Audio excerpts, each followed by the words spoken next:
Like the audience to know, we are going to delay just a minute or two. We still have some more people coming in. We'd like everybody to be able to be seated.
Well, this quiet is nice.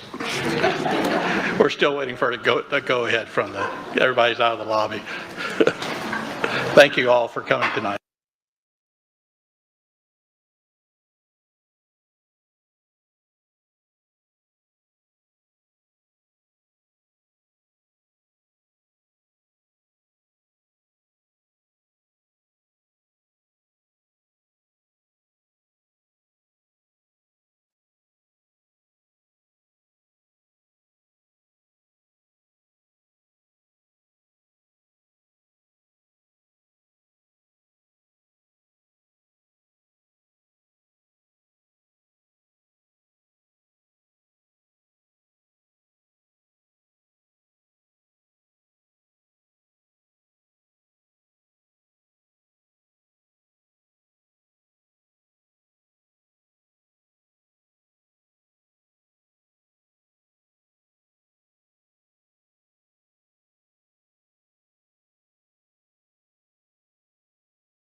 Good evening, ladies and gentlemen. Thank you for being so patient as everybody was able to come in. We are ready to begin this evening's board meeting. Sergeant at Arms, is lobby clear? Thank you. At this time, we request all electronic devices be turned off or put in silent mode. Also, we ask that you please refrain from using flash photography except during the special presentations portion of the meeting. It is my pleasure to welcome you to the May 9th, 2023 school board meeting. The time is 6:08 p.m. This meeting is called to order. Prior to the start of this evening's meeting, we have been enjoying music by students of the Harns Marsh Middle School. Maybe this crowd came here just to hear y'all. How about that? Middle school choir and orchestra programs. These students are under the direction of Candace Sunby. Harns Marsh Middle is heavily involved in the arts community, performing at events such as Wicked Walk and the Sounds of the Season. Please give these students another round of applause as they perform one more song.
We will now take a brief pause to clear the performance area.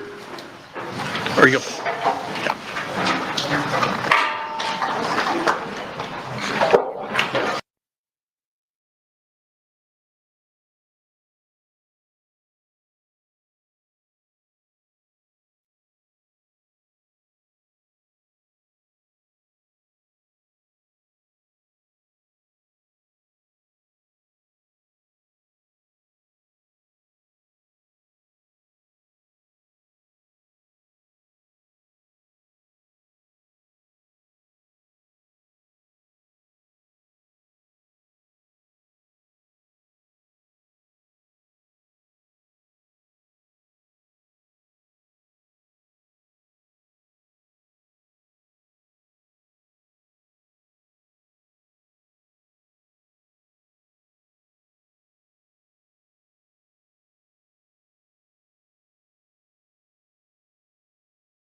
We would like to take this opportunity to remind the members of the public of the district's mission, which is to ensure that each student achieves his or her highest personal potential and the district's vision to be a world-class school system. This evening agenda includes the invocation, presentation of colors and Pledge of Allegiance, acknowledgements, recognitions, one item under information, public comment, consent action items, which include 2 items under board office, 1 item under executive services, 4 items under academic services, 3 items under business services, 2 items under human resources, and 10 items under operations, 1 of which is a good cause. Dr. Bernier, would you please provide an explanation of the 1 item under good cause? Be happy to, Mr. Chair. The item is for the Fort Myers Beach ILA. It was added to the agenda as good cause in order to eliminate any further delay. Thank you. As presiding officer, I find there is good cause to add this item to the agenda. There's 1 item under public hearings and 4 items under the good of the order, other business. Board members, is there a motion to adopt the agenda? Ms. Jordan? I move that we adopt the agenda as written. Thank you. Is there a second? I second. The motion is moved by Ms. Jordan and seconded by Ms. Langford Fleming. Please record your vote.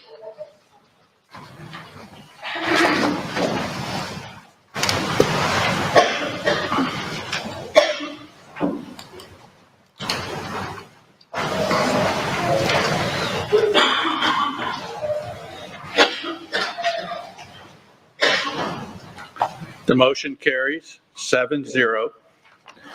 As is the custom of the board, Ms. Langford Fleming will lead us in the invocation, after which Ms. Morgan will lead us in the presentation of colors and the pledge of allegiance. Please stand.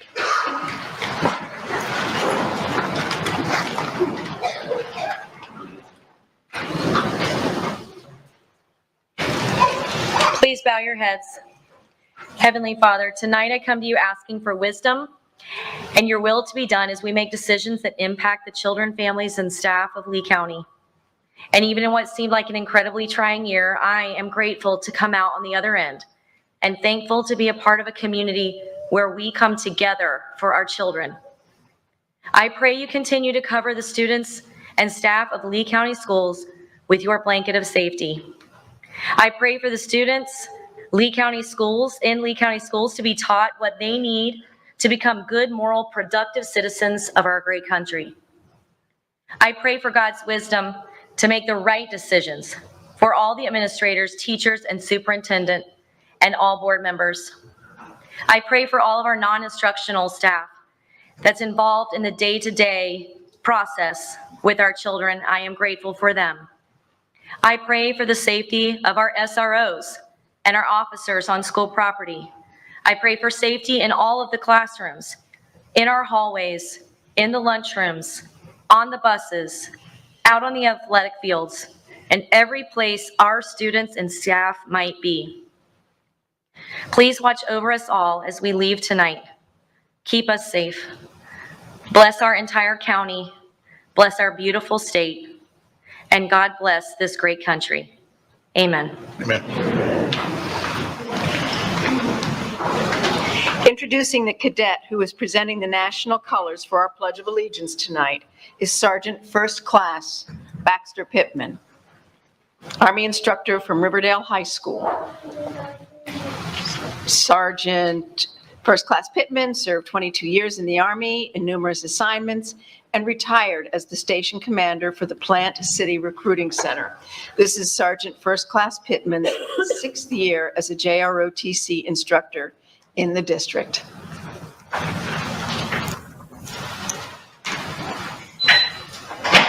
Thank you.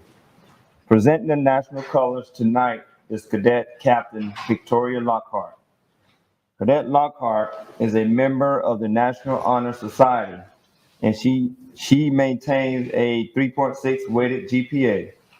Cadet Lockhart has participated for the last 4 years in the JROTC program and has attended many parades, community, service projects, service learning activities, and leadership camps. Cadet Lockhart is a Cadet S5 Public Affairs Officer of the Riverdale High School JRTC. Cadet Lockhart is actively involved in JRTC drill, color guard, and robotics, and serves as the commander of the color guard team. Please join me in reciting the Pledge of Allegiance. I pledge Allegiance to the flag of the United States of America and to the republic for which it stands, one nation, under God, indivisible, with liberty and justice for all.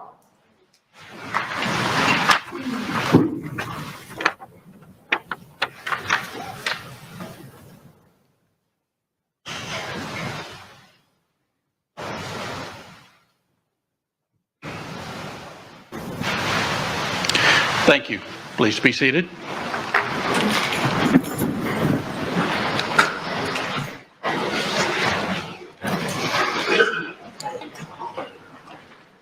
Next on the agenda are acknowledgements for the month of March. The character word for March is patience, which is the ability to wait calmly without complaining, as y'all did at the beginning of this meeting. The design you see displayed on the screen was created by Alex Hotch, a 10th grader student at Fort Myers High School.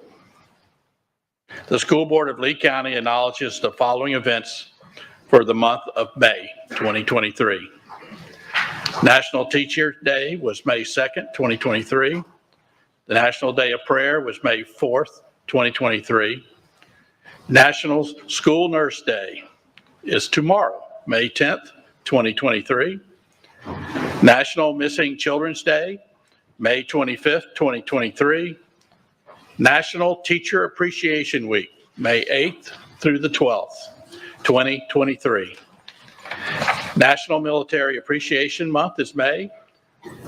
Jewish American Heritage Month, and Asian Pacific American Heritage Month. We have recognitions tonight. We have the Florida School-Related Employee of the Year winner. We have the JROTC Program Accreditation recognitions. We have the 2022-23 Sunshine State Scholars, 2022 Invention Convention U.S. Nationals, and 2022 Global Invention Convention winner. We have the 68th Annual Florida State Science and Engineering Fair winners, the Florida Dance Performance Assessments recognition, and the 2023 Florida Odyssey of the Mind. Board members, if you will join me in the pit.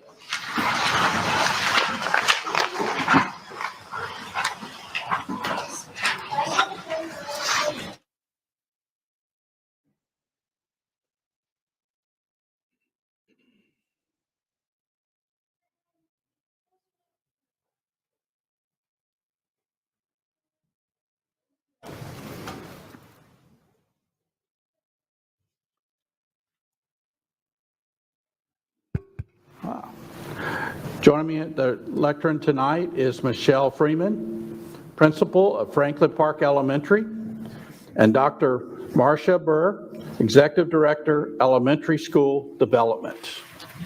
Y'all come on up.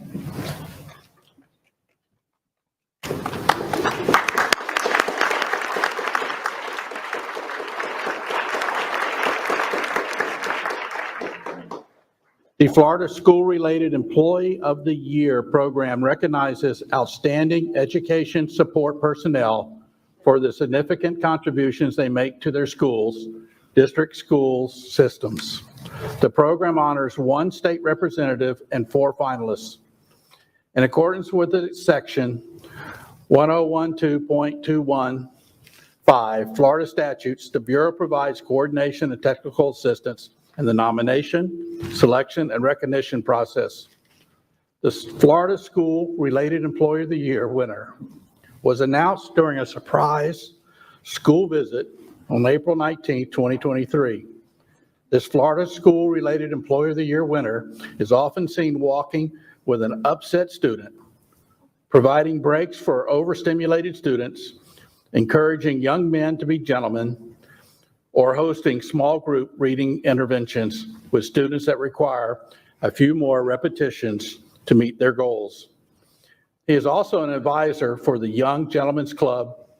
In addition, he generally meets with 10 to 12 young men in the 3rd through 5th grade to enhance their ability to make wise decisions during difficult situations, establishing table manners, and creating an understanding of the importance of volunteering in the community.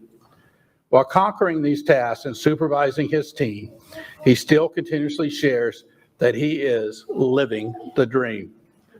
The school board and superintendent are proud to recognize Mr. James Buschert as the 2023 Florida School-Related Employee of the Year.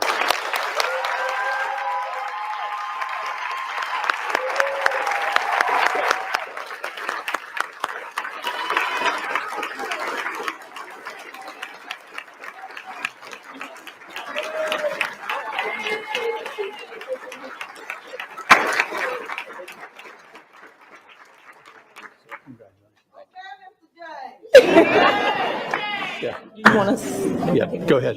Mr. James currently serves as a building supervisor at Franklin Park Elementary.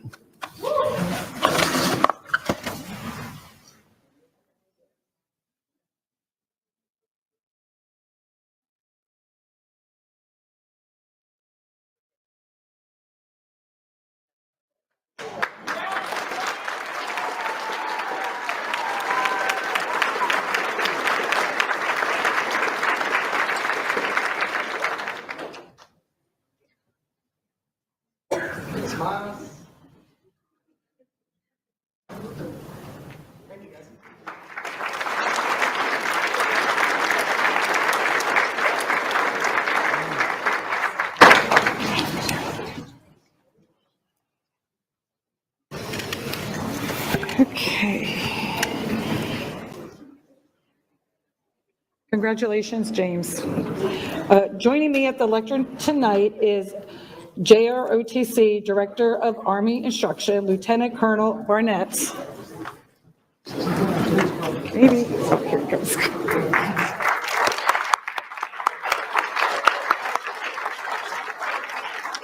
I told you to read it. Okay. Cape Coral, Ida S. Baker, Island Coast, Lehigh, North Fort Myers, and South Fort Myers High Schools, JROTC department completed the JROTC program accreditation during the 2022-2023 school year. All units scored between 95 and 100%, earning the highest level honor unit with distinction. The accreditation score was based off of the following criteria. So, service learning brief, cadets were required to select a service learning project to discuss, plan, and implement. The cadets then presented their artifacts, process, and data outcomes in a formal presentation. 2, continuous improvement brief. Cadets were required to select an area of their program in which they believe needed improvements, discuss, plan, and implement the plan. The cadets then formally presented their artifacts, process, progress, and strategies moving forward and for continued improvements. 3, selected candidates from each level underwent a portfolio inspection on lessons content throughout the school year. 5, each instructor, there's no numbers here, I'm just numbering it. Each instructor also underwent a portfolio inspection. Evaluated platoon drill routine performed by the JROTC drill team. When your name is called, please come up to receive your certificate and join the board members and superintendent in the pit for photos. Tonight, we recognize the following high schools. Cape Coral High School, Lieutenant Colonel John Bleeler, and Brigade Commander Cadet Colonel Jessica Ratliff.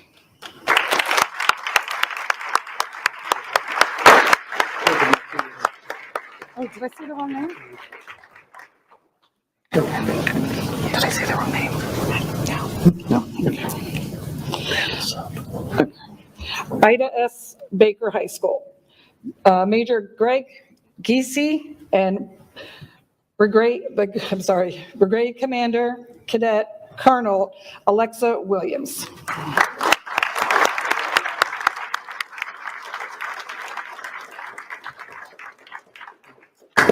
Island Coast High School.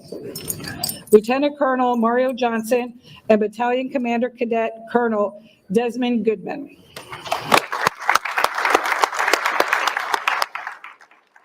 Lehigh Senior High School, Lieutenant Colonel Tim Walters and Brigade Commander Cadet Colonel Adam Hernandez.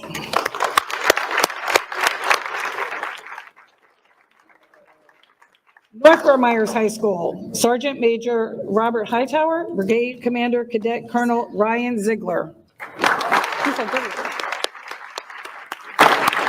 South Fort Myers High School. Thank you. Congratulations, you're like everywhere. South Fort Myers High School, Lieutenant Colonel Jim Sparrow, Brigade Commander Cadet Colonel Isabella Neves. Did I say your name wrong? I'm so sorry. Congratulations, sir. The school board and the superintendent are pleased to recognize and congratulate these schools on the accomplishment and thank the JROTC cadets and instructors for representing the school district of Lee County so highly in the National Accreditation Program. Thank you.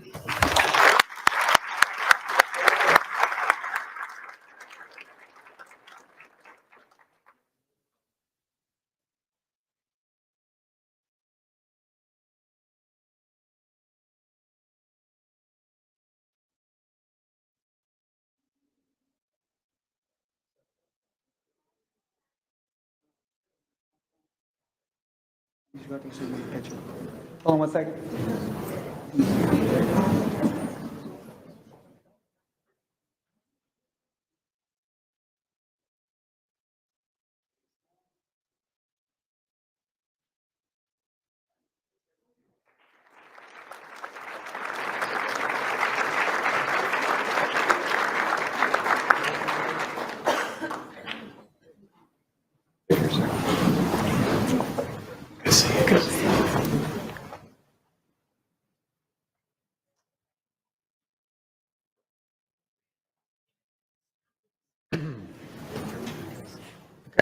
Joining me at the lectern tonight is Danielle Knapp, Coordinator Teaching and Learning. The Sunshine State Scholars Recognition Program for high school students began in 1997 to recognize excellence in mathematics and science. It has since evolved into a program designed to recognize Florida's top high school science, technology, engineering, and math STEM students and recruit them to pursue their post-secondary education in Florida. Every school district chooses its top 11th grade STEM students during the months of September and October using predetermined criteria. Recently, the Lee County School District was pleased to announce that Fort Myers High School student, and excuse me on the names, correct me please if I get these wrong, so Nathaniel Bursdy Dunbar of Fort Myers High School, Dunbar High School student Edith Menon, and Cape Coral High School student Gabriel Wright as a 2022-2023 Lee County Sunshine State Scholars. In April, our Lee County Sunshine State Scholars, along with their families, traveled to Orlando for a two-day program. There, they received recognition for their achievements, talked with STEM industry leaders about careers and internships, and met with representatives from Florida's colleges and universities to learn about programs of study and available scholarships. When your name is called, please come to receive your certificate and join the board members and superintendent in the pit for photos. Tonight, we recognize the following high school students. Nathaniel Bursby of Fort Myers High School.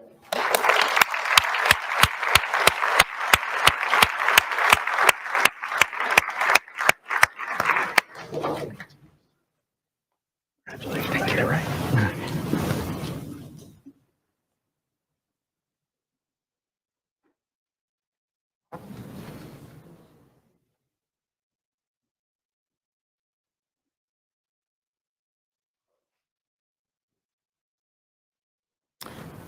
Next up is Edith Menon of Dunbar High School.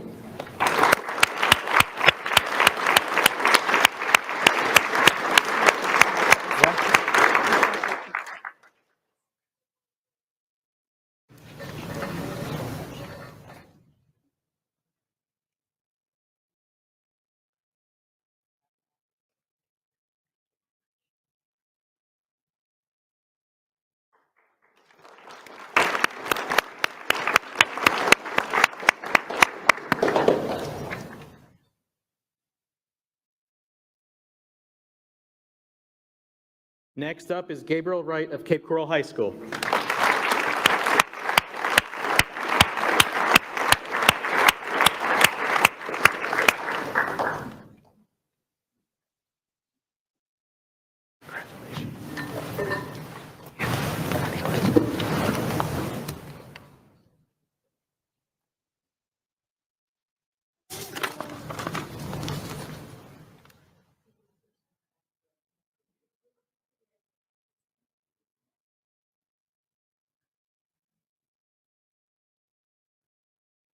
The school board and superintendent are pleased to recognize Nathaniel, Adveth, and Gabriel as this year's Lee County Sunshine State Scholars. We are proud of the accomplishments of these students and wish them the best in their future endeavors.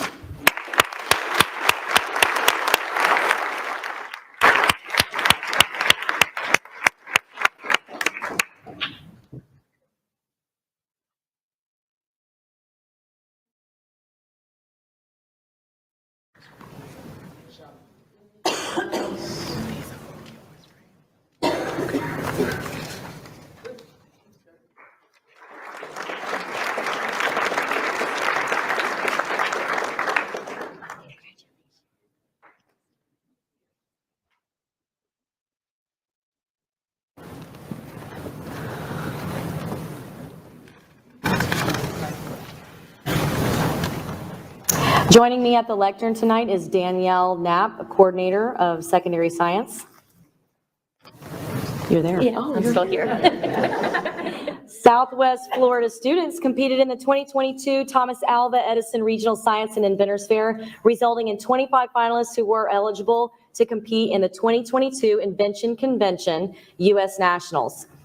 Our region's Invention Convention finalists were among nearly 300 award-winning K-12 inventors that participated in the virtual competition hosted by the Henry Ford. In total, 135,000 K-12 inventors from across the United States competed at local affiliate events last year, while all 25 students from Southwest Florida. When your name is called, please come up to receive your certificate and join the board members and superintendent in the pit for photos. Florida represented our region well on this national stage. The following students were recognized for their outstanding performance. Gateway Charter School, and again, correct me if I'm wrong, I'm sorry. Natalie Eaton received second place in the kindergarten division and was also awarded the Global Impact Award Accessibility for her invention, Mermaid Crayon Holder.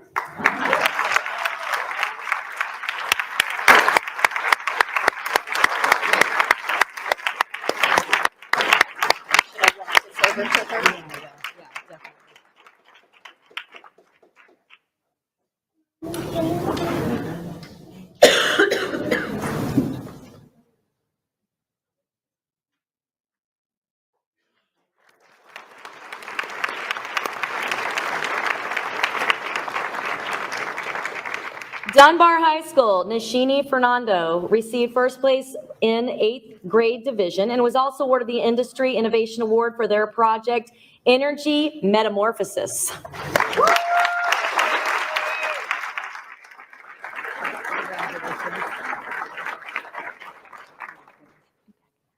Fort Myers High, Dhruva Sharma received first place in the 9th grade division and also received Most Energy Sustainable Award for their project, Dye Sensitized Solar Cells Optimized with Xyloelectricity.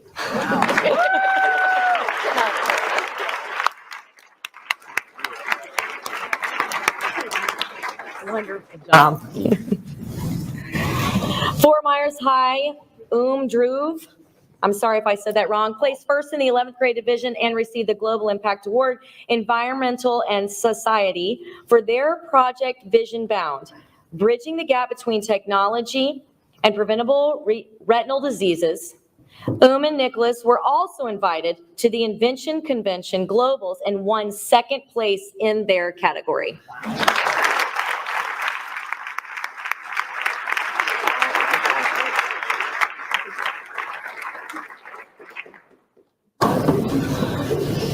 Oh, congratulations. Congratulations. Fort Myers High, Youssef Mushtaba, received the Patent Application Award for their Project Walk, an innovative smart sneaker using thermoelectricity.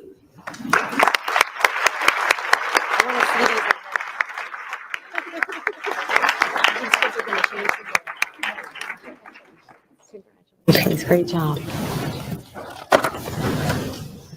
The school board and the superintendent are pleased to recognize Natali Nishina Druva Aum Youssef on their truly world-class STEM accomplishments and thank them for representing the school district of Lee County so well at these national and global competitions. Please give them one more big round of applause.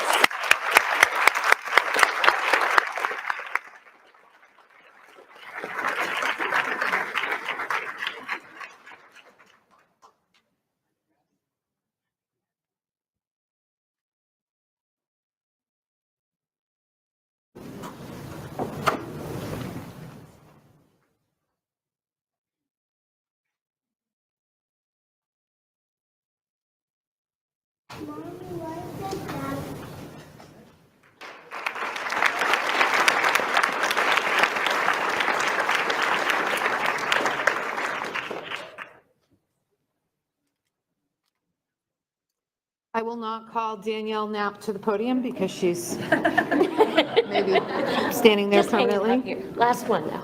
The 68th Annual Science and Engineering Fair of Florida was held in Lakeland, Florida from April 4th through the 6th, 2023. Among the 23 students from Southwest Florida that participated, 3 students from the school district of Lee County received high honors.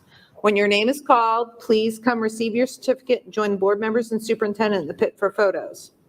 Dunbar High School, Advaith Menon, received a 3rd place category award for their project entitled, get this, Lesion GAN, a generative adversarial network-based image augmentation algorithm to improve CNN performance in lesion detection.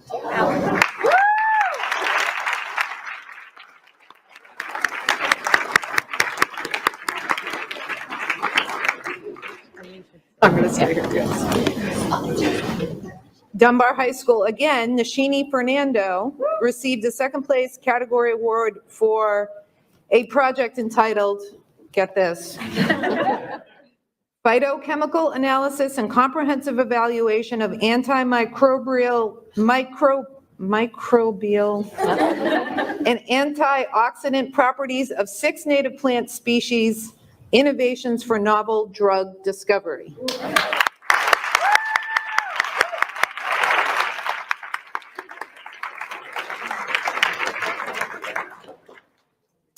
And finally, we have Cape Coral High School, Mason Huffman received a 3rd place category award for a project entitled, this one's easier to say but no less impressive, Data Analysis of Gravitational Wave Signals Using Python.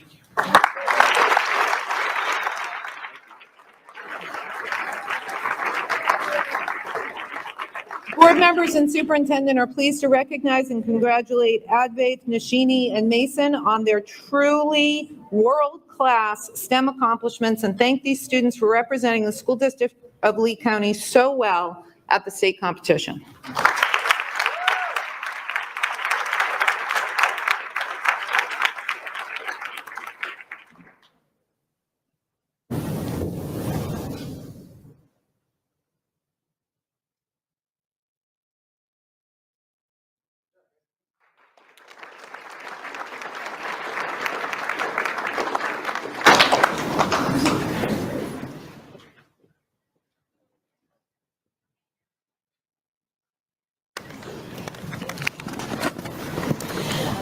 Joining me tonight at the lectern is Dr. Jason Tomaszewski, Coordinator, Performing Arts, and there he is.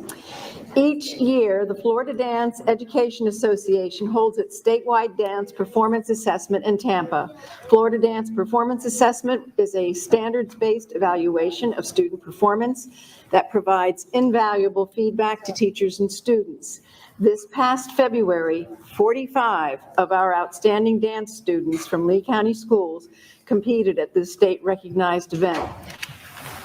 And I got to say, for anybody who went to the Musical Theater Awards ceremony, I'm sure some of these people participated in that, and it was an extraordinary evening. When your name is called, please come up and receive your certificate and join the board members and superintendent in the pit for photos. Tonight, we recognize the following middle and high school all-state dance students from Cypress Lake High School: Principal Angela Rolls, teachers Nancy Burnham and Sarah Thornburg. Okay. The students are Julia Best, Ashley Buckley, Juliana Cabai, Sophia Flavio, Annette Gorney, Kaylin Hegemeyer, Faith McCarthy, Isman Menendez, Casey Morissette, Michaela Rivas, Emma Washington, Emma Smith, and Nevia Stanley. Their seniors have an event tonight. Their seniors have an event tonight.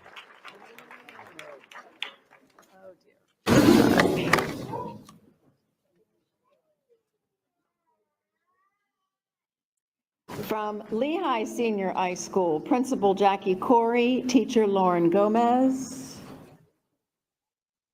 Okay, and the students are Kayla Clavel, Alyssa Laflamme, Brenda Munoz Rodriguez, Keenan Jackson, Emily Lago, Ivy Glasser, Michelle Mendez, Andrea Garcia, Vanica Laguerre, Naomi Roche, and Nava Estrada.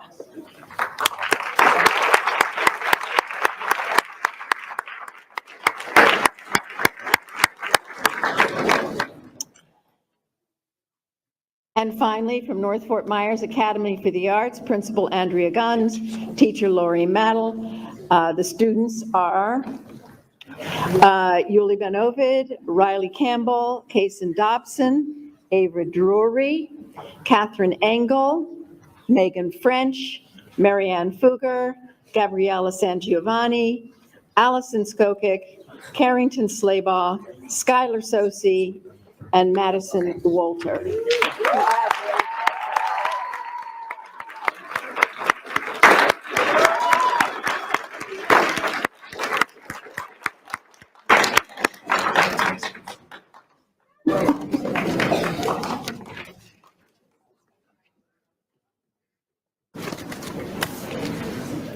One more school. We do. Oh dear, not.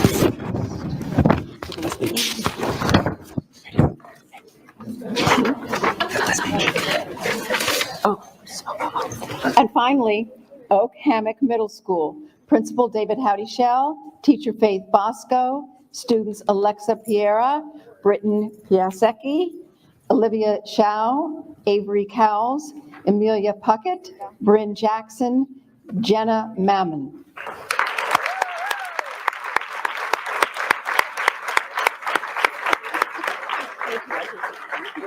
Turn the page.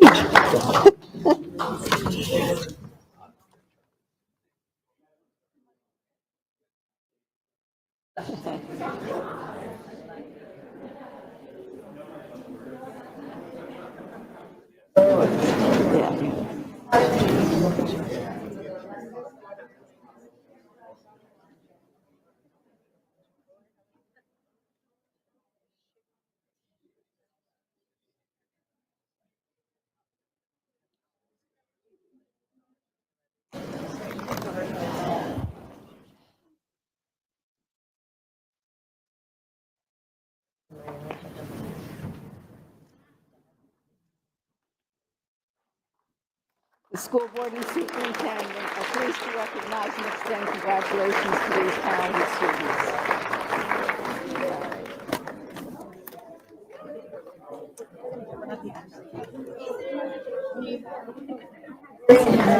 Oh,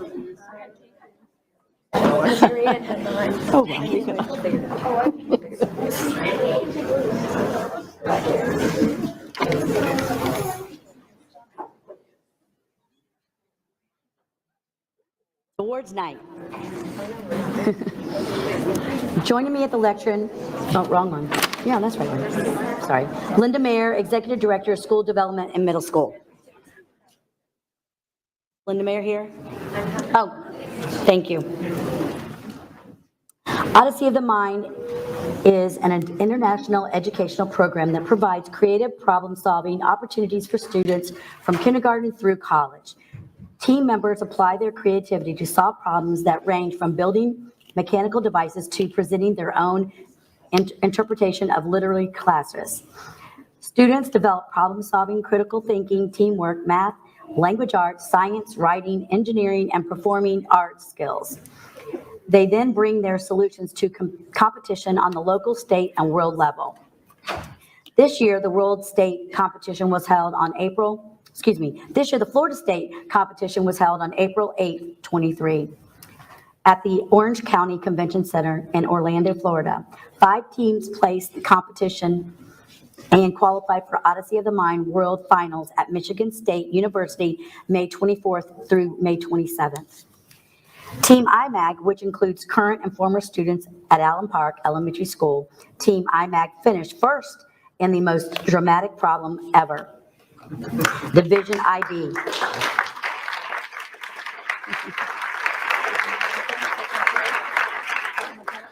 The team coaches are Rachel, Victoria, and Vienna Bush.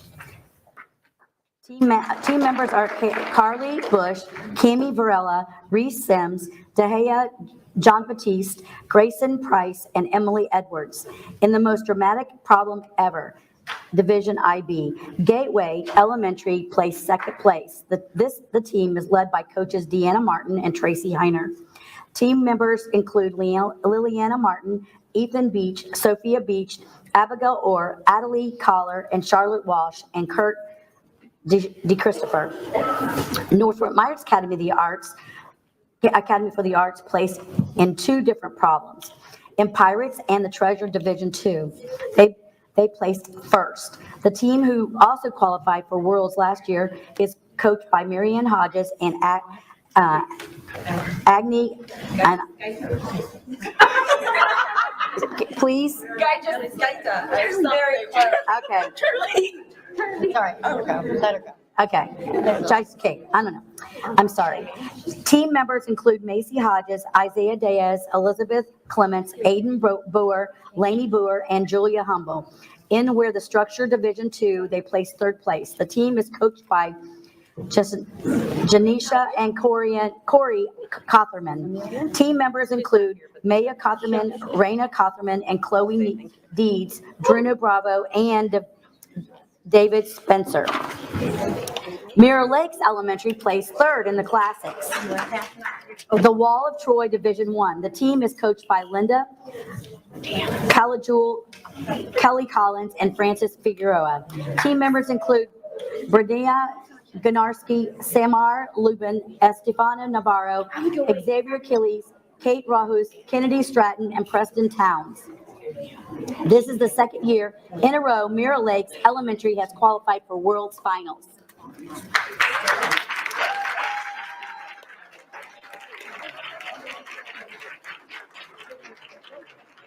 Tonight, we recognize the following recipients, but however, they've all come up here, so I'm just going to finish off by the school board and the superintendent are pleased to recognize and extend congratulations to these gifted, talented students and coaches. We wish the very best at the Odyssey of the Mind World Competition in May. Go ahead. Yeah, just keep going, guys. There's a lot of you. But congratulations.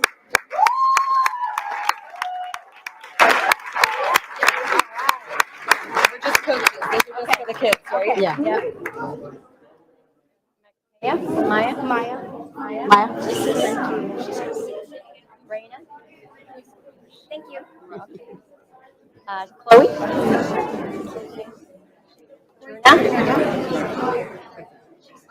And David? You're welcome. And I am the coach. For Mirror Lakes.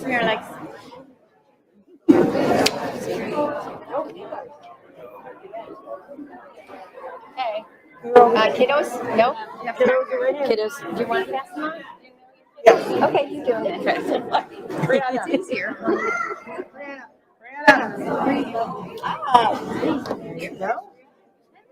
Are, it's the same order of those. Good job, guys. Good job. Estefania? You're the problem. That's what he says in it. Kate, I don't know you. Kennedy. And last but not least, Mr. Preston. Again, the school board and superintendent are pleased to recognize and extend the congratulations to these gifted and talented students and coaches. We wish them the best at the Odyssey of the Mind World Competition in May.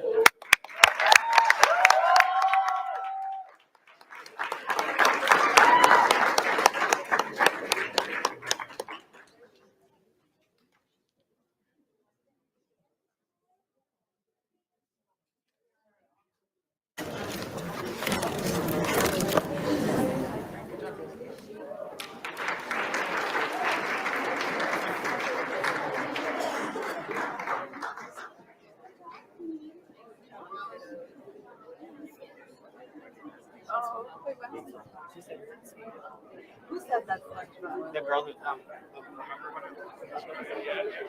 Thank you. We'll see you soon. We're so excited. You guys get a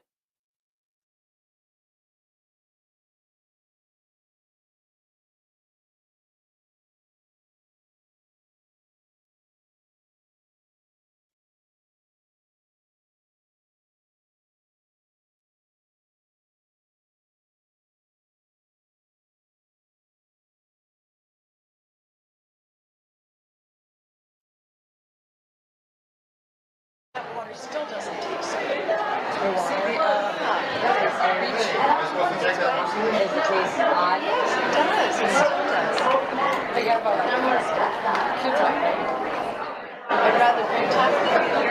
Actually, now that they Yeah. Taking a 2-second break for them?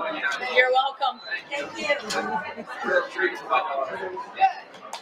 Thanks for being here. How's she doing? Write something good about us. Yeah. Tell the news press. Did you like that one? Let's see how that works.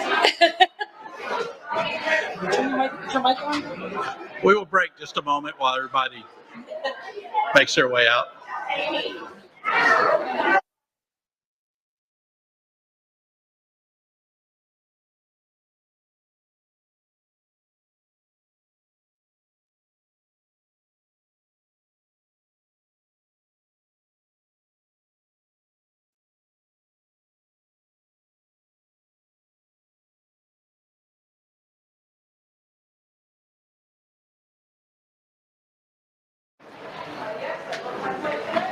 That was the most awards we've given out since I've been on the board. Yeah.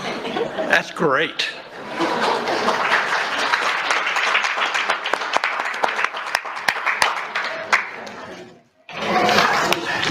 Next on our agenda is the Hurricane Ian Community Update. Dr. Bernier? Mr. Chair, members of the community, no slides tonight other than just some reminders that we're in the long-term project, and we have 81% of all Hurricane Ian related repairs have been completed. Those are the work orders that have been completed to our maintenance area. Major roof repairs are continuing throughout the district. We are working very, very hard to get ahead of our rainy season to make sure that prior to our pretty consistent afternoon rains, that we have permanent roofs in place.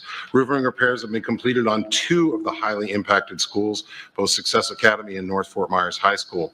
Bids were executed for additional 2 school roof projects, Diplomat Middle and Skyline School. Then the expectation of that being over about a $4 million cost.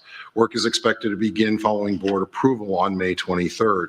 I'm also happy to report that the County of Lee, working very closely with our EOC and our county commissioners, we have finally received payment of just approximately over $1.2 million for our sheltering costs for during Ian.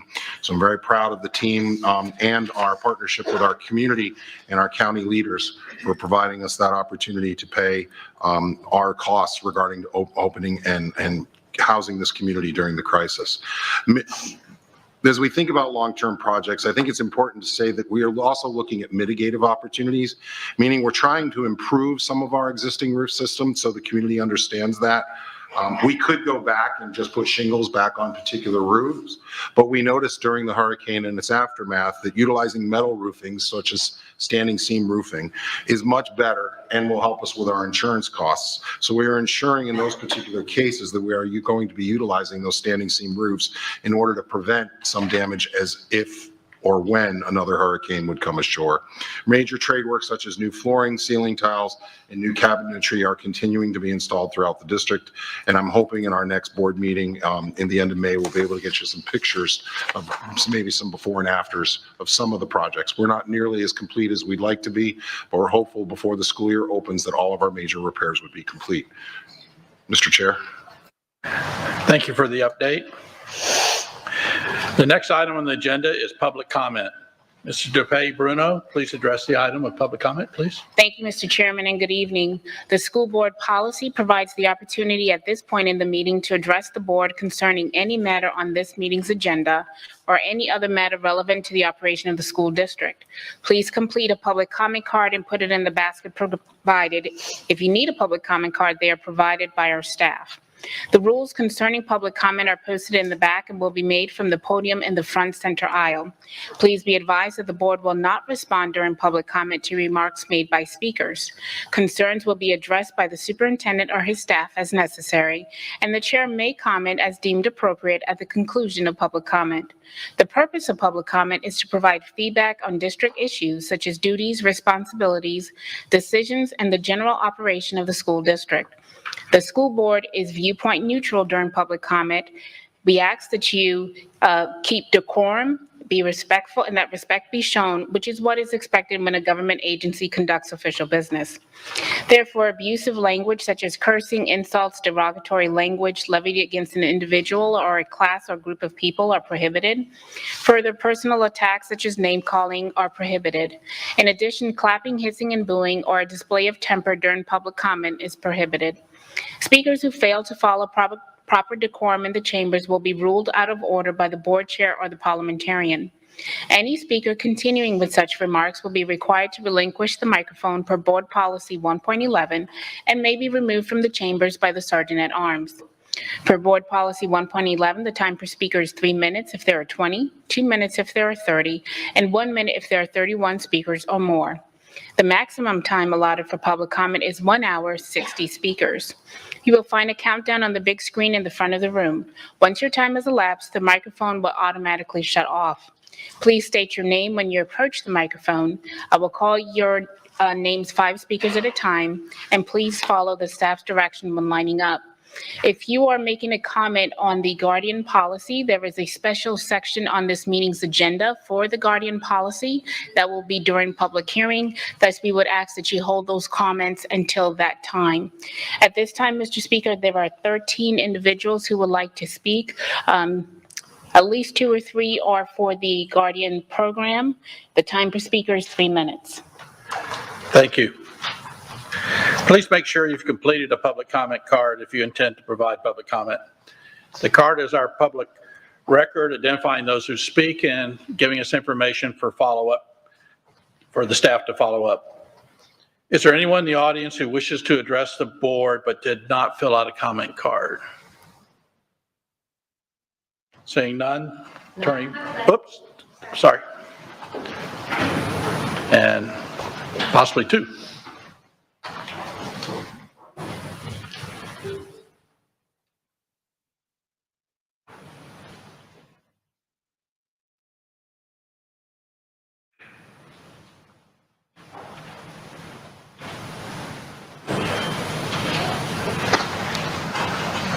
Okay, while they fill up their cards, Mr.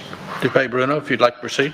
Thank you very much. Again, we would remind you to please speak with regard to the Guardian policy during the public hearing that is designated for that time.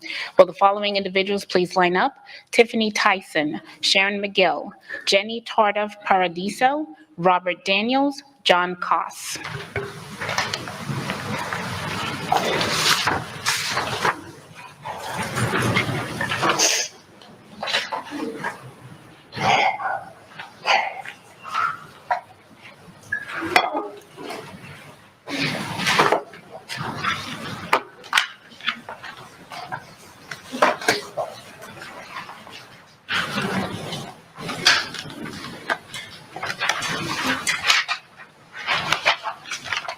Hi, my name is Tiffany Tyson. I'm with Early Childhood. I'm just coming before you Ms. Tyson, I'm so sorry, the clock is not, okay, there you go. Oh, Thank you, sorry about that. I'm just coming to you concerning our wages as a family advocate. Instructional support starting pay is $15.75 an hour. Family advocate is $15.89, which is a 14 cents difference. Family advocates has 10 times as much responsibilities. We have a caseload that ranges from 36 to 54 families that we have to complete home visits for twice a year. Sometimes, some exceptions, we have to go out more than that. We're taking applications and uploading them. We have, some have assigned bus duties, assist with parent drop off and pick up. We're subbing in classrooms, we're giving breaks. Sometimes we had to leave from our campus to go to a different location, from early childhood, for example, to Calusa to give breaks. We do a lot with attendance and tardiness. Despite having social workers, we take attendance from Focus and put them into Child Plus, monitor attendance weekly, deal with all attendance and tardy issues, complete contracts with family. We're a liaison between the parents and the teachers, which whatever issues they may be dealing with, we intervene in. Health responsibilities we have with following up, with making sure that physical, immunization, shot record, dental, vision, and all referrals are followed through and updated. We've been told on instance to call parents to inform them that their child could not return to school because their immunization shot record was expired. We complete all health record information along with any other duties or things that required of us, which can be very overwhelming as far as our work duties. We do know that there are going to be added duties upcoming because we took a driving course, which I'm pretty sure they're going to implement, taking parents to doctor's appointments and stuff, which I heard that is some from the past. But this is something that I would really like for somebody to come sit down with our department and discuss, so we can try to figure out, is there any type of way that an increase could be implemented with all the duties and responsibilities, especially since we're so close in pay with instructional support and they don't do near as much as we do. That's it.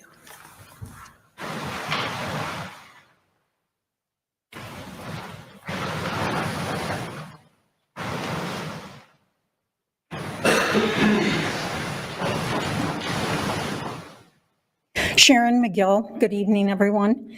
I would first like to say thank you to all of our teachers, whether they're in the classroom or virtual or in a different kind of setting, that we appreciate you. We respect your professionalism and your dedication and compassion to our children. The Fort Myers Beach School has not been economically viable for years. Now, why this was never brought to anybody's attention prior to now, I can't address. But it's a situation that's been going on for years. And now that the board and the district knows about it, and it's a difficult situation because of the circumstances that it happened in, they've been more than diligent in trying to come to some kind of conclusions to accommodate the school. That being said, after looking at the agreement, giving a 4-year window before anything is taken into consideration as far as canceling the ILA, I think is just extreme. Because for the next several years, the school is still going to continue to cost the district money. I mean, it's going to lose close to $2 million over the next 2 years. Over the last 5 years, it's lost $5 million. And I'm not saying something shouldn't be done, because it should, but taking it out 4 years before any kind of agreement is really put to the test, I think it's an injustice to the tens of thousands of other kids in the district. And I mean, the Fort Myers Beach kids have been accommodated. They were all kept together. They all went to the same school. This district went out of their way to help them. Now, yeah, I know they're having to take a bus to school right now. but so do tens of thousands of other kids in the district take the bus to school every day. So I'm saying that it should not go on for 4 years. It should have been a 3-year maximum to test this out to see if it works. There's no reason it should go on for 4 years. With the density that they're proposing and the new resorts that they're saying these people are going to bring their kids in, a lot of these are going to be up and running within the next year. So there should be some knowledge of what's going to happen over there within that time frame. So I just think that should have been taken into consideration. And not saying it shouldn't be done, but that it's just too big of a window. Thank you.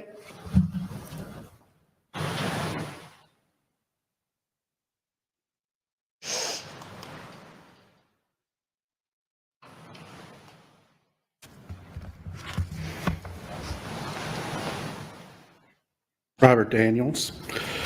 Once more back here to talk about teacher pay. And I understand that you guys are hearing from everyone with their hands out. From the top to the bottom, everyone is looking for more money. And I completely understand that there's only so much to go around. But the teachers have been extremely patient.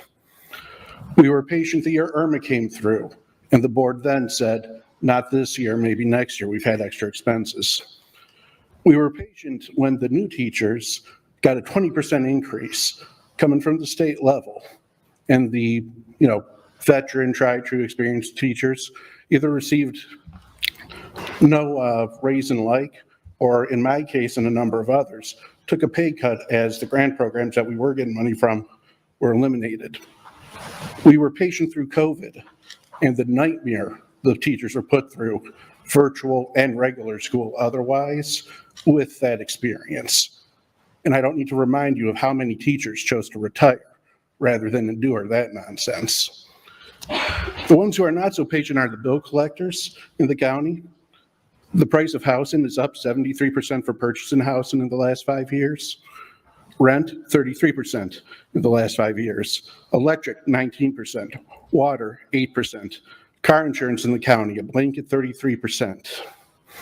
Food costs, an average of 17%. Used cars, because let's face it, no teacher's buying a new one, 25 to 50%. Gas, 50%. Here's the incredible one, house insurance, anywhere between 50 to 300%. When I bought my house 5 years ago, I paid $1,200 a year. My last renewal was $3,900 a year. That's where all the bonus money you gave me this year went to. But there have been, again, the need for raises, not bonuses.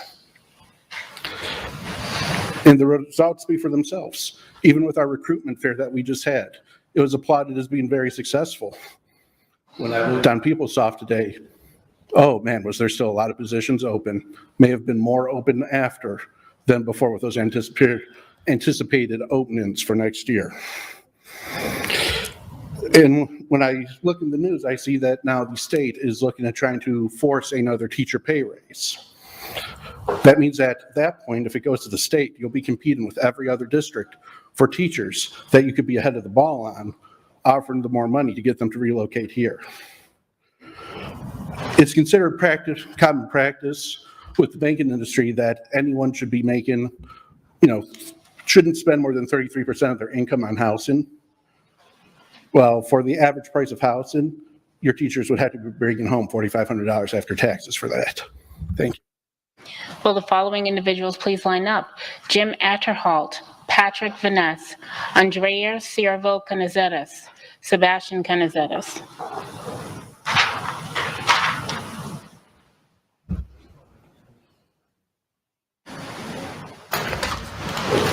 Hi, my name is Jenny Tardif Paradiso, and I'm a parent and alumni of Fort Myers Beach Elementary.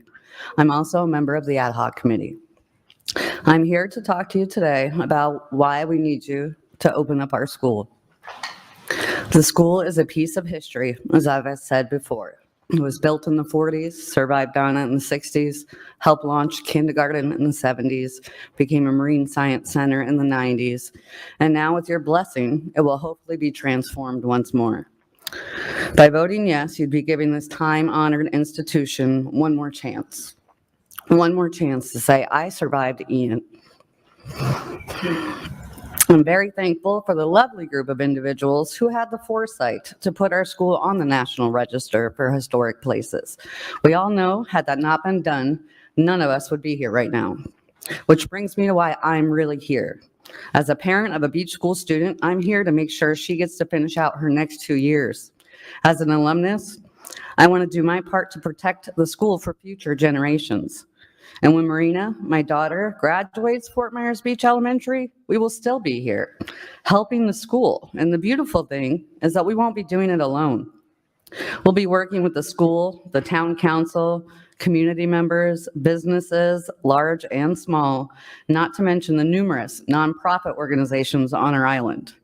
All these entities want nothing more than to see the school succeed. They're on board now, and they will be on board years from now, just like myself. With all of us working together, there's no reason why the school can't continue to not only be a part of this district, but a shining example of it. Thank you.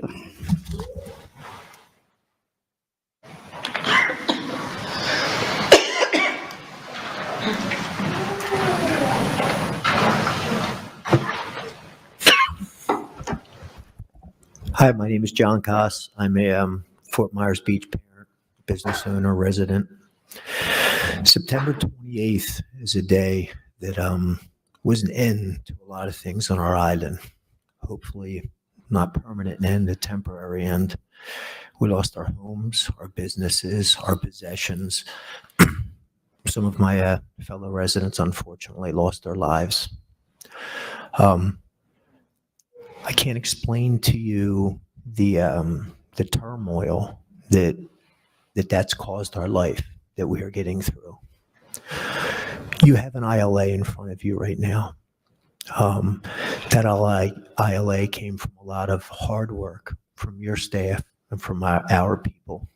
I believe that ILA gives a great footprint for going forward. None of our resorts are going to be ready next year. Maybe one. 95% of our businesses, we need 4 years to get our kids to start building our enrollment on that island. I believe that your staff has worked pretty hard to cut our operational costs, so hopefully we're not a $2 million burden over the next couple years.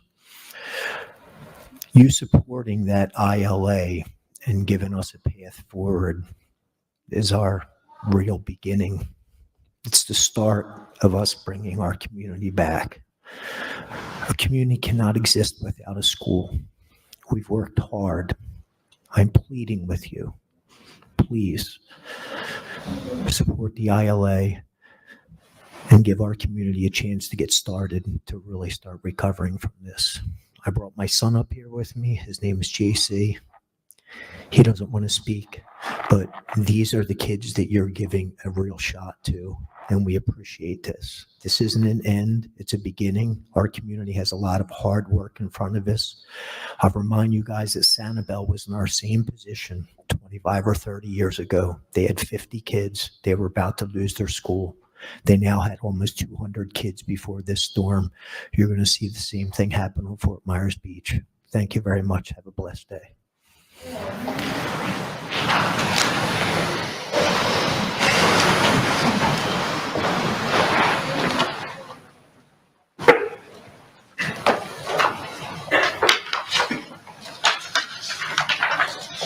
Good evening, members of the school board, Mr. Superintendent, members of the staff. My name is Jim Adderhold. I'm the vice mayor for the town of Fort Myers Beach. I'm also privileged to serve on the ad hoc committee that's been working so cooperatively with your team to find an interlocal agreement. I'm at a bit of a disadvantage tonight because my colleague, John King, who I'm so thankful is here tonight, but because John is here, our town council has advised us, because if this ILA is to pass tonight, it would be heard before the town council on May 15th at 9 o'clock at the Diamond Head Resort. Normally people meet in a town hall, but we don't have a town hall, so we're using the Diamond Head Resort for our meeting because it's the only building on the island that's open that can accommodate that many people. But because it's coming before us on the 15th, the sunshine laws prevent me from discussing the ILA specifically. So you're in luck in terms of the brevity of my remarks. But I would say a couple things. Through this process, I've gotten to know the parents better and the kids of the beach school. They're extremely special people. And there's a lot of skepticism towards government right now. And I just want to thank the school board, the superintendent, and the staff for hearing them. Thank you for hearing them. And thank you for what's before you tonight. I heard the first speaker talk a little bit about Fort Myers Beach. I'm not sure, unless you live on the island, you fully appreciate what Fort Myers Beach is still going through. Most of the folks on our island are either living in tents, RVs, rental housing, or they're living off the island. Now that's going to change, but right now in this summer and this fall, it's going to be extremely, extremely difficult. So I ask respectfully for the school board and the school district to work cooperatively with the town to see that we can get that beach school open as close to August 10th as possible. I know there's a lot of hurdles, but as close as we can get that to August 10th, to when those kids can come back to school. I know that would be a Herculean task, but together I think we can get close to that. I also ask respectfully and look forward to working with the school board, the superintendent, the school district as we move forward these next few years to work collaboratively to make the Fort Myers Beach School once again one of the finest elementary schools in the country. Thank you so much and God bless.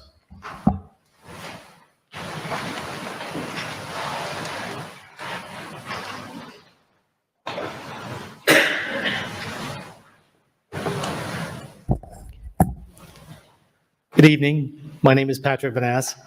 I'm a proud parent of beach school children, one that's already moved on to the elementary school, and my son Jake over here. I'd like to thank you for bringing this item to a vote this evening. To reiterate some of the previous comments that we've had, the ad hoc committee, the town, the parents, the teachers, and the overall community stand united in support of option B. We believe that it's a favorable option that reopens our beloved school and gets our children back on the island in the fall. A vote for option B will bring resolution to 8 months of uncertainty, anxiety, and will bring comfort to families and to the entire community who's working very diligently in rebuilding their homes and rebuilding the island community. We understand that as this chapter closes, a new one will begin. We are committed to working very closely with the district and to continue building collaboration and trust, and to find long-term sustainable solutions for the beach school. Again, as Vice Mayor Adderholt touched upon, I think that unless you live on Fort Myers Beach or have been there to see the devastation, you don't have a full appreciation of what this community is going through, nor do you understand how important this beach school is to the community. We have a lot of people here this evening. I don't think everybody's going to speak, but if you may, I'd just like to ask them to stand up and to see that they are all here in support of option B and the beach school. Thank you for your time. Thank you for your assistance and your staff in working with us, and we look forward to a favorable vote before the end of the meeting. Thank you. Will the following individuals please line up? Elijah Cruz, Sergio Cruz, Linda Merlo, Lucas Rogers, Angeli Vasquez.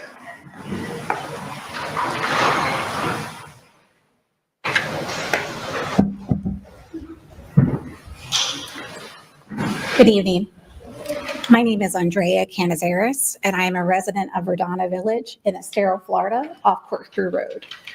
I am here before you today because up until today, our bus stop was located on Corkscrew Road at the residence entrance, which was very unsafe. There was no place for the parents to park, for the children to have their bikes, and for the children to safely stand, as it was on a busy road. We are proposing that the bus stop be moved to the mail kiosk, which is within the community's amenities parking lot. The address for that being 20074 Verdana Village Boulevard in Estero. I have sent you all numerous documents to include an engineer report as it relates to the old bus stop, the Publix parking lot bus stop, as well as the bus stop that we are proposing at the mail kiosk. In addition, I sent you a letter from the Camerata family that offers their support for the mail kiosk, as well as a map of the mail kiosk bus stop. Also, I have sent you notification that Lee County Schools was aware as of August 2022 of this mail kiosk bus stop location. Additionally, I sent photos of the Corkscrew bus stop, which was the original bus stop, as well as the Verdana Publix bus stop and the mail kiosk bus stop. As of today, May 9th, the bus stop was moved to Verdana Boulevard at the Publix entrance.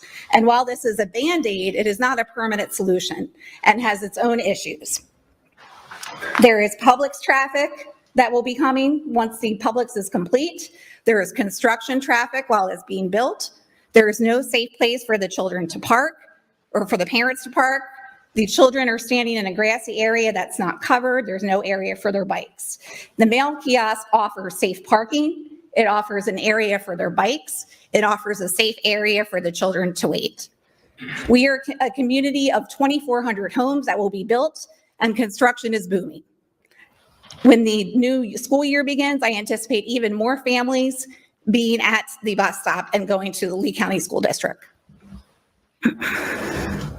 Additionally, the Place, which is the nearest community to us, has their bus stop within the mail kiosk past the main entrance, within the parking lot, where the children wait. It's a covered area. There's bus stop.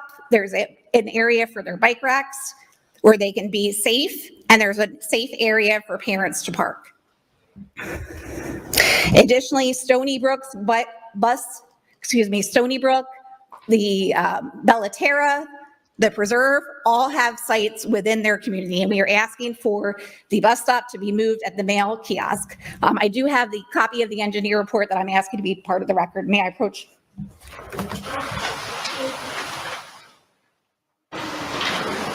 Thank you very much for your time.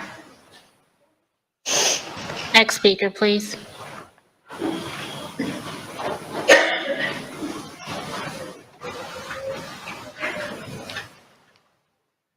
My name is Sebastian Canizares, and I'm here today to discuss the issue of the location of my current bus stop in my neighborhood, Verdana Village.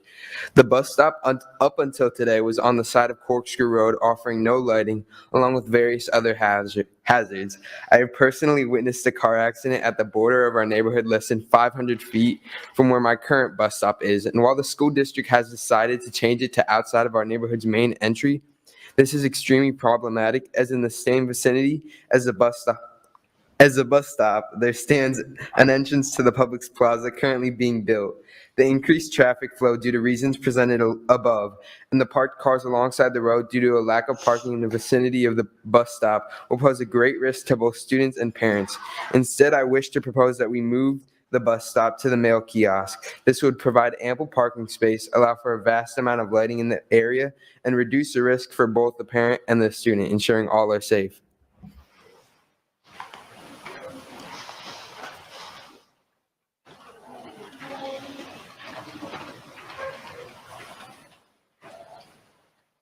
Good evening. I'm Linda Murillo. I've been a teacher for more than 20 years. I'm a licensed public English teacher. I've worked in public high schools for more than 15 years. And I'm here to talk to you about book selection and limiting the books for classrooms and for libraries. The most influential factor for our young people is the amount of time that they get to spend conversing with adults.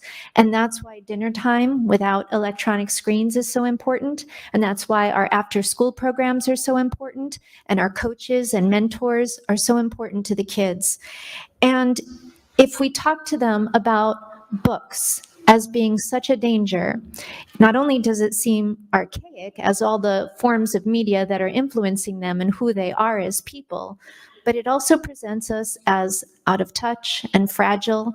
And that's the kind of thing that has repercussions where if our kids are in danger or when our kids are in real danger, they might want to shield us because they see us as fragile from sharing with us some very serious things in our lives. So I encourage you to stay open-minded about books, keep it in perspective about how much influence they have in the child's lives compared to all the other messages that we could be protecting our children from. And I'm a great lover of books. I know that they are influential, but I hope that they stay part of our free access to a child's growth. Thank you.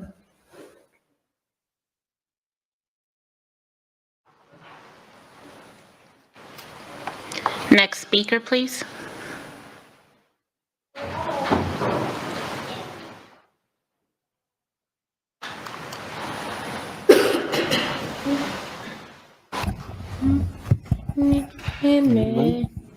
English. Hello, my name is Elijah Cruz. I need help. Mr. Chairman, pursuant to board policy, may we have additional time? Thank you. So can you please reset the clock for 5 minutes? Yes, he won't help me. I want to meet my potential. Please don't give up on me now. I have gifts to offer the world too. Will you help me? I have gifts to offer the world too. Will you help me? Good evening. My name is Sergio Cruz, and my son attends Oak-Hammock Middle School. He's in 7th grade. He's in an ESC self-contained classroom. Apologize, I didn't have my notes up. I wish Elijah could have more time to tell you about his experience in the Lee County School District. He would tell you how he has spent his entire educational journey in a self-contained ESC classroom with little to no meaningful interaction with non-disabled peers as afforded by the IDEA Act, ADA Act, and numerous best practices of inclusion. He would tell you how his pinky was amputated by a door in his classroom while not having adequate safety measures or personnel in place. Within days, there was a lock installed on those doors to prevent this to happen again. However, flash forward to his current school, where multiple children were required the locks due to elopement or other safety measures. The district is treating it like a Manhattan Project. Something that should have been taken care of months ago, if not longer, still has yet to be executed at a school where one of the 3 school improvement priorities is school safety, a school which seems to be plagued with safety issues. Elijah will tell you how he's falling behind and has been falling behind for years, with the district having an attitude of indifference. I have voiced these concerns for years with emphasis on inappropriate curriculum and denial of FAPE, unqualified paraprofessionals as his instructional one-on-one aid, and inconsistent, deceptive, and overstated present levels and grades. Like many students with IEPs during the pandemic, Elijah was left with little to no education for a significant amount of time. He didn't even have a virtual teacher for much of the pandemic, didn't receive any of his already established services and therapies written in his IEP. He didn't receive necessary evaluations and assessments as afforded by law. During this time, the state and the federal government pre-approved compensatory services in recognition of this epidemic, recognizing that the pandemic had created certain situations unprepared for. The pre-approval was approved and money allocated with no assertion of wrongdoing. They just simply stated that they knew that this was needed.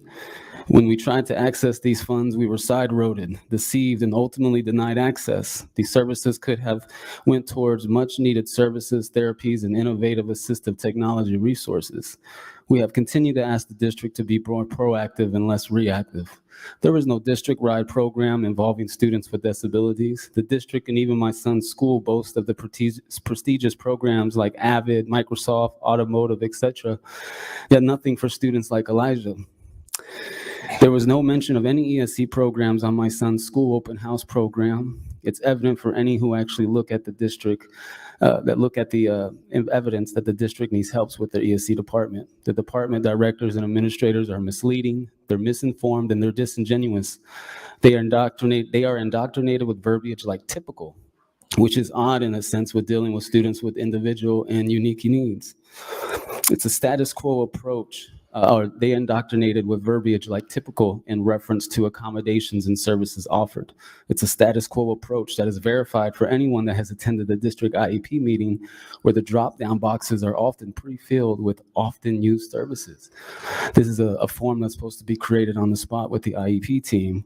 But after years, I see consistent drop-down boxes that are used over and over again, much like how your phone recognizes those websites or those words that you use most often and offer them first. There are numerous options of services and accommodations I am seeking some assistance on with little to no help, but in light of a proposed amendment that I wasn't familiar with before attending here today, I see a possible situation where we could maybe utilize some funds that I guess are going to be voted on today in the CRRSA ESSER2 under the Technology Assistant Amendment 2, which involves funding for assistive technology purposes. I wonder if there was any consideration for the ESC department in some of these new innovations. I doubt that there was. I don't see if there is, but I would charge the board to maybe relook at that and see, is there a possibility? And I will propose one. I will bring attention to one proposed innovative use of technology, and it's virtual reality for career and employment opportunities, as well as social behavior and self-regulation for children with special needs. There's a lot of the research and stuff behind it. It can assist with overcome the difficulties like the safety concerns, the lack of opportunities for exposure to these environments and things.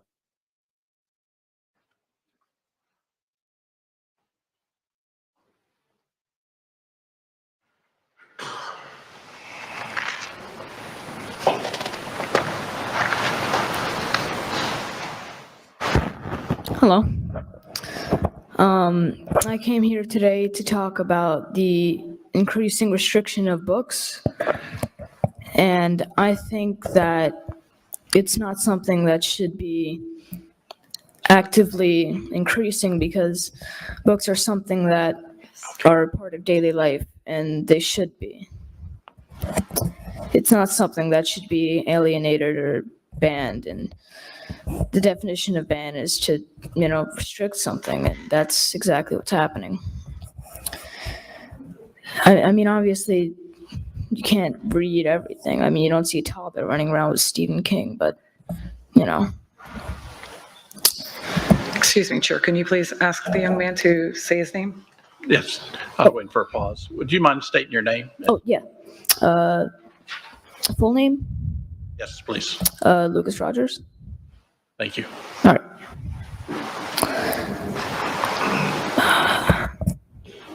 Okay.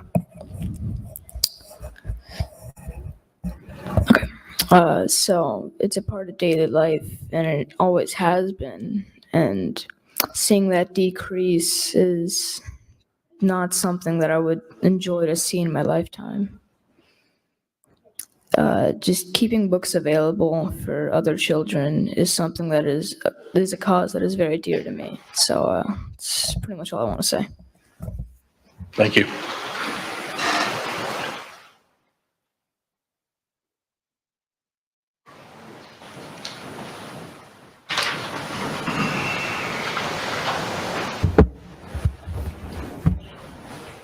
Hi, my name is Angeli Vasquez.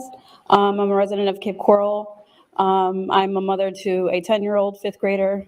You are all now familiar with him. I would just like to speak about the same topic. And I drew a little bit of inspiration from this board's vision statement, which is to be a world-class school system. And I find it hard to live up. I think it would be hard to live up to that with restrictions to books and literary materials. And I would just like to urge every board member to leave selection up to professionals in this field. When I was an IB student, which now feels like a trillion million years ago, I chose what I know now as an adult was a very difficult topic to address for my IB extended essay. And I was 16, 17-year-old freaking out, like, how am I going to do this topic justice? And I had the help of a librarian, a media specialist, and I left the library with a stack of books, a wealth of information on a very specific topic that has given me knowledge past that time. I got my extra points for my IB diploma, but also I have knowledge for the rest of my life. And I know that I can turn to a librarian, public library, the many libraries that are on campuses for FGCU or FSW. And I know that Lucas, my son, can go to his librarian and say, hey, I'm looking for this, that, or the other. I was at his school for an curriculum night, and it was pouring down rain, and we were rushed into the library to escape the rain, thankfully. And I was looking for books in his grade level. The library in his school was one of the things that made me sign him up for that school in particular, and there was a dearth of books that he could read that were at his level. And we've been to these meetings a couple of times, and everybody always thinks that he is, like a doll, or, he's so smart, so well-spoken. He is not the only kid that thinks or speaks or has a vocabulary at this level. And children need access to these types of materials to continue to grow, and in a way that fits them and not what we think that they are able to do. And before I close out, I was unaware that the Fort Myers Beach community was going to be here, so I would just like to voice my support for them. When I was in school, I had peers and friends that were from Fort Myers Beach, and they were some of the most intelligent and unique and friendly, and just a pleasure to be around, and I remember them fondly. Mr. Chairman, that concludes the public comment for this portion of the agenda. If your name has not been called, it will be called during the public hearing when we review the Guardian policy. Thank you. Next is the approval of action items.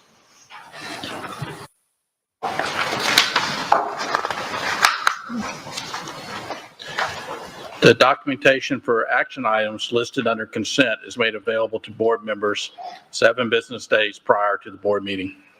We are expected to review all the material, and we have an opportunity to speak with the superintendent with any questions we may have regarding the recommendations. Some of these items have also been briefed or workshopped with the board in advance of appearing on the action agenda. Board members, are there any agenda items you wish to pull? Mr. Fisher? Yes, Chair. Item L10, Fort Myers Beach, merely for discussion. Thank you. Mrs. Giovanelli? I have none. Thank you. Ms. Trika? No, thank you. Ms. Jordan? Ms. Langford Fleming? I have none. Ms. Morgan? And I have none. And I have none. There is a motion to approve the agenda's consent items with the exception of the pulled item L10. Do I have a motion? Second. Okay, Ms. Jordan. I move to accept the motion with the exception of L10. Thank you. And I second that. Thank you, Mrs. Giovanelli. Please record your vote.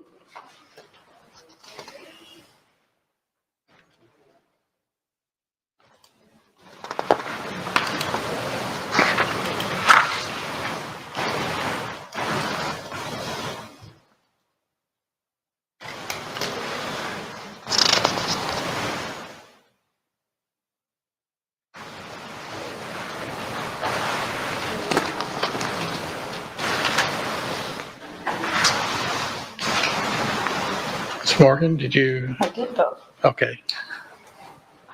There it is. Thank you. The motion carries 7-0 to approve the consent items with the exception of L10. Dr. Manier, would you please read your recommendation for the pulled item?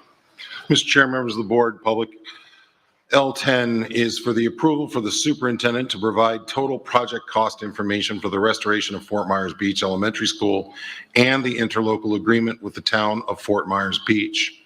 The effective date of this agreement shall be the date on which the latter of the school board or town executes this agreement and delivers a copy to the other party. Parties agree that this ILA, including all of its terms, covenants, conditions, and restrictions, shall continue in force and effect for a term of 4 years. The parties may extend the terms of the agreement by mutual written agreement. Approval authorizes the superintendent to execute all related documents. Is there a motion to adopt Dr. Benier's recommendation? Ms. Patrica? I move that we adopt Dr. Bernier's recommendation with regard to the restoration and the ILA for Fort Myers Beach Elementary. Is there a second? I'll second. Ms. Jordan? Okay, is there any discussion? Mr. Fisher?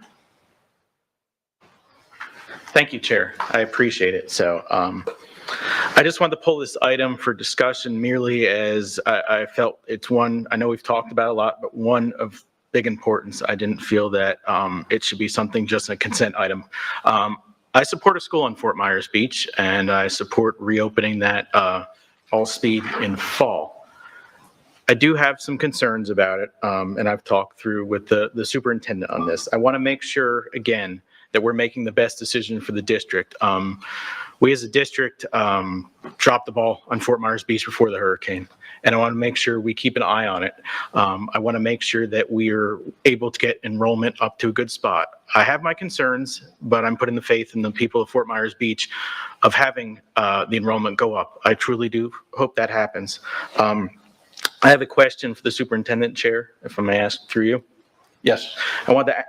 Mr. Superintendent, I wanted to ask, just if you go through a little bit of what the school district would be doing in order to increase enrollment, if you could let the public know, please. Be happy to do that, sir. Thank you very much for the question. In the ILA, as well as in our ongoing discussions between you and me and members of the board, we have a responsibility to help Fort Myers Beach continue to grow. That would include redesigning some of the proximity plan regarding Fort Myers Beach Elementary, providing waivers as they did as the district had in the past related to Sanibel School and Pine Island. For those of you not comfortable or understanding fully what I mean by waivers, it's an opportunity for mainland students to then join the opportunity to join those island schools. Pine Island does draw students from the mainland as well as Sanibel. Up until this point, Fort Myers Beach has not really had that same opportunity. Additionally, I think it's important to work with the principal, the faculty, the SAC, and PTAs looking at potential attractors. I don't want to get into specifics because I really think it's what we would do in that first year is make some decisions about things like an entrepreneurial magnet, potentially the water school, but those agreements will have to be developed during the term of this ILA and during the term of the period of time that ILA provides us so that we can consistently find ways potentially to create attractors to the community. Another huge piece of this process is working hand in hand with the town of Fort Myers Beach to ensure that the community center is in proper condition and proper place to both afford opportunity for before and after school care. So those are just some of our plans moving forward. Thank you, Mr. Superintendent. Appreciate that. ILA, as I said,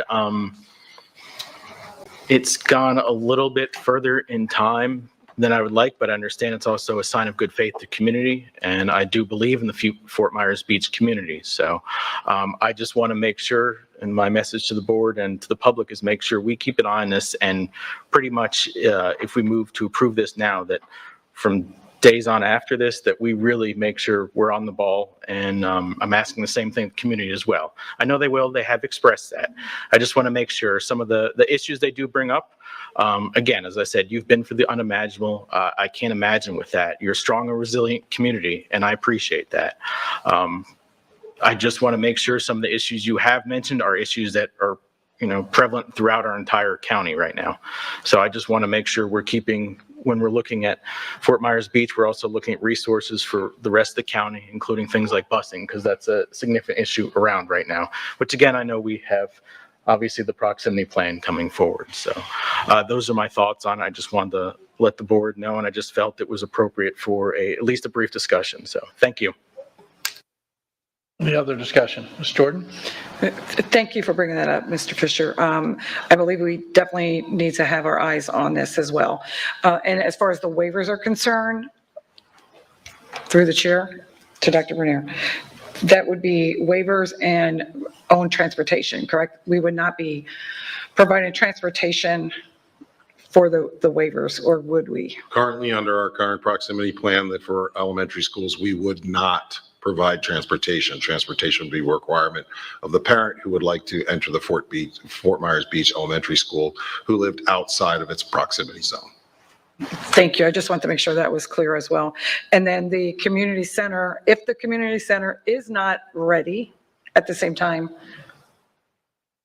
then what? You're asking me a hypothetical. I know the plan is to work just like we did at Sanibel with the town of Fort Myers Beach and make sure that we work hand in hand to create a consistent opening date where both facilities will be ready in order to support not only the children before and after school, but the family's needs related to both before and after school care. It is an integral part of that community. The town has said they are going to work in diligence with us to get both buildings ready at the same time. That's what we did with Sanibel. Once we had approval to move forward with the repairs at Sanibel, we worked very closely with that community, their town manager, and their operators of that particular facility to ensure the community center could open at the same time as the school. So that would be our plan, ma'am. Thank you. Thank you. Any other discussion? So, yeah, I just want to say to the community that you are amazing. You have, it hasn't always appeared on the surface that you've been a priority. And certainly, as you go across the county, I think that Mr. Koss made a good point of this tonight. As you go across the county, you don't necessarily appreciate the devastation that continues to exist on the beach. And devastation really is the appropriate word, because people who have not been to the beach at all, but are going there now, like this week, can't believe how bad it is right now, never mind what it was 6 months ago. So patience means waiting without complaining. We asked you for patience from the very beginning, and I believe that we've gotten that. I found myself in very unfamiliar territory in working with you. I went into the decision-making on this project believing that it was inappropriate to rebuild the school because of the numbers. And then we had that first town hall meeting. And the unfamiliar territory I was in was an emotional place because you all came at me with emotion. And what I realized was that your community needs an opportunity to have a school. Your community needs an opportunity to grow the school and make it work. And I've said all along, 3 to 5 years. I believe 4 years is a perfect compromise right in the middle there. So I believe we're doing our part. And so now the ball is in both of our courts. I've heard a lot about, 501c3s and charitable organizations and the town helping and the school building enrollment. It's time to pony up there now because the agreement's in place. So over the next 3 to 4 years, we have to see that stuff come to fruition, or like Mr. Fisher said, we're going to have to make a tough decision. So I appreciate your engagement. The other person that needs to be recognized in this discussion is Jackie Lezak, the president of your chamber. If it wasn't for her, I don't think I would have been engaged at all. She called me and invited me out to the island and said, Chris, we've got to get started working here. And she put me in touch with Mr. Koss. So just thank you for your patience and go Fort Myers Beach. Yeah, Ms. Giovanelli. Thank you. I just wanted to say that I'm grateful that you've been so patient, Fort Myers Beach. I look forward to partnering with you and getting your school numbers back, and I'm willing to help any way we can. I would agree with Ms. Patrica. 4 years but I think it is a good, happy compromise, and it's going to be work on all of our parts because we didn't just get here overnight. It wasn't just the hurricane that got us here. So, and we have to take some ownership, and that's what we're doing as a board, taking that ownership now. But we're going to be asking for your help to really increase your numbers. So we look forward to your ideas, and let's get to work. Thank you. I would just like to say, because I actually have a story where my granddaughter, they were, and son, they were living on the beach and she went to the school. She's now going to be going into high school, so it was several years ago. But then they moved off the island into the Iona area. But because she was already going there through a lot of hoops, they got a waiver. And it worked out great. They had a great before and after school program, and she got an excellent education. So I think that's probably the best way to move forward.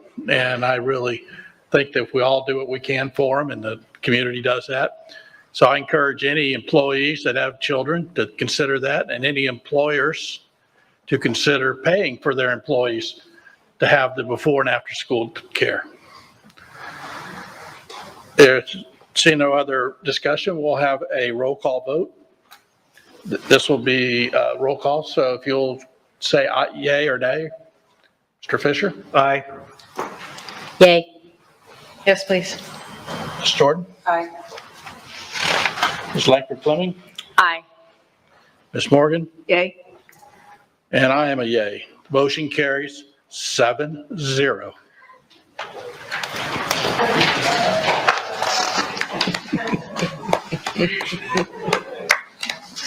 All right. We now have a public hearing. Dr. Bernier, would you please present your recommendation for this evening's public hearing? Yes, sir, members of the board. The recommendation in front of you is to approve the approval to adopt policy 3.112, Guardian Program, in compliance with the changes in related rules, regulation, and statutes, to adopt best practices and to promote transparency and accountability. The effective date of this adoption shall be May 10, 2023. Thank you. We will now recess the regular school board meeting and open the public hearing. The time is 7:55. As indicated, the public hearing this evening is to consider Dr. Bernier's recommendation as previously stated. At this time, the public will be invited to speak on this one item. The time for public comment is 3 minutes. Is there anyone in the audience? I know we have a few cards already that did not fill out a card. You're okay? Mr. Dupre Bruno, do you want to call them up or just? There's 3 individuals, Mr. Chairman: Sharon McGill, David Montross, Melissa Thompson Malby.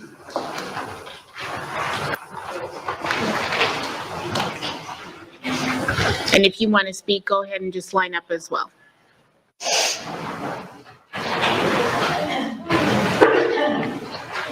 Mr. Chairman, if we can just get maybe a minute or so to allow the chamber to clear.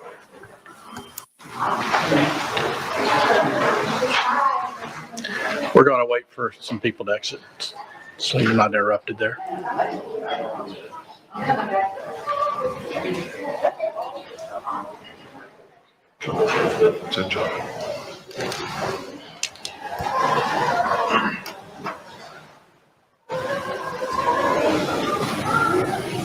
And then when the time goes on the screen, you can begin.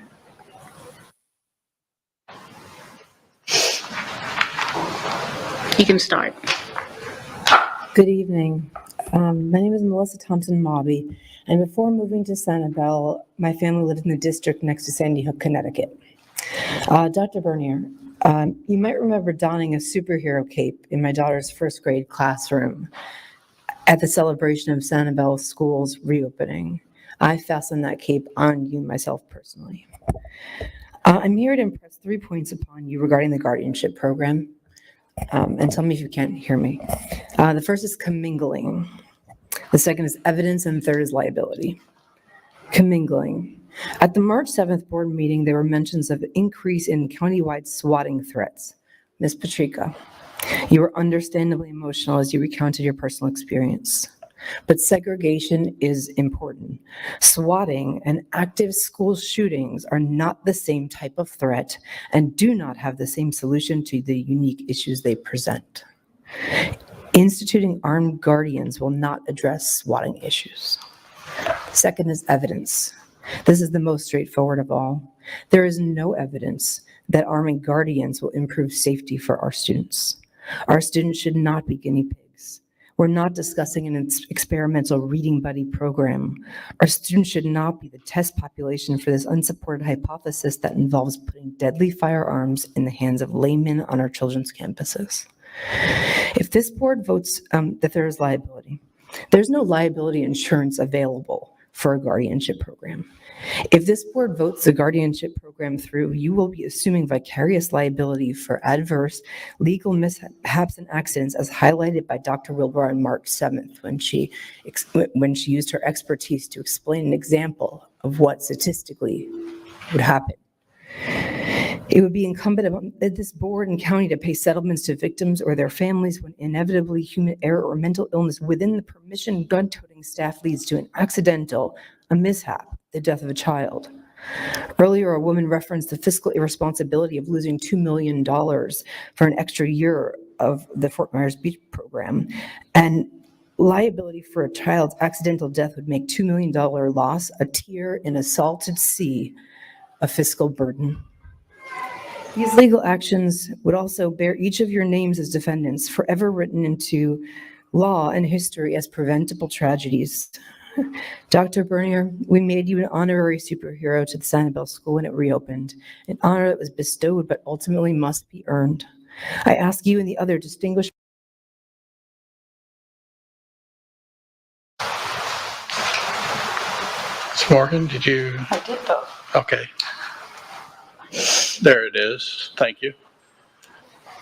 The motion carries 7-0 to approve the consent items with the exception of L10. Dr. Bernier, would you please read your recommendation for the pulled item?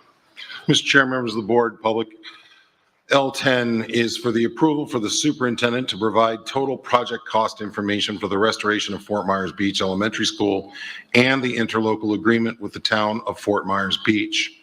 The effective date of this agreement shall be the date on which the latter of the school board or town executes this agreement and delivers a copy to the other party.